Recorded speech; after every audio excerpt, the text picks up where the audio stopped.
नमस्कार शेतकरी बंधूंनो, माझी शेती या यूट्यूब चॅनलवर आपले स्वागत आहे। आज आपण कापूस पिकाचे खत नियोजन याबद्दल माहिती समजून घेणार आहोत। कापसाची योग्य प्रमाणात वाढ होण्यासाठी खताची माहिती असणे अत्यंत आवश्यक आहे। कापूस पिकात फुलापाती लागण्यापासून तर बोंड पक्क होईपर्यंत पालास अन्नद्रव्यांची गरज जास्त असते। हे अन्नद्रव्य कापूस पिकास फवारणीद्वारे कापूस पिकाच्या बोंड पक्वतेच्या काळात देणे जास्त फायदेशीर ठरते। पालाश युक्त खतांचा योग्य प्रमाणात पुरवठा झाल्यास कापूस पिकाच्या बोंडांचे वजन वाढते व धाग्यांची जाडी वाढते, तसेच कापूस पिकाची पाने लाल पडण्याचे प्रमाण कमी होते।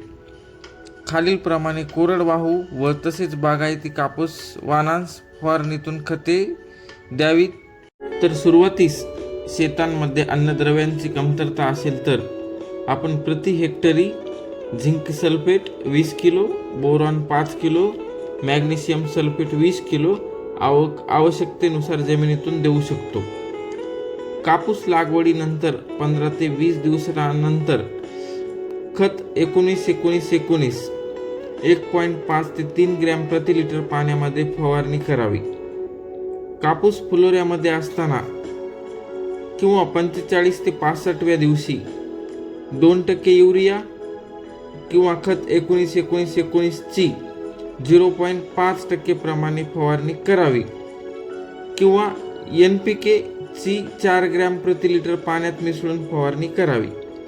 कापसाची बोंडे भरण्याच्या वेळी 2% DAP किंवा 1% पोटॅशियम नायट्रेटची फवारणी केली तरी चालते। कपाशीवर लाल्याचा प्रादुर्भाव होत असेल तर 2% युरिया आणि बोंडे परिपक्व होताना युरिया 1% प्लस मॅग्नेशियम सल्फेट 1% किंवा फुले आणि पाती लागण्याच्या वेळी मॅग्नेशियम सल्फेट 0.2% अशी फवारणी करावी। तर ही माहिती तुम्हाला कशी वाटली कमेंटमध्ये नक्की सांगा व चॅनलला सबस्क्राईब करायला विसरू नका। धन्यवाद।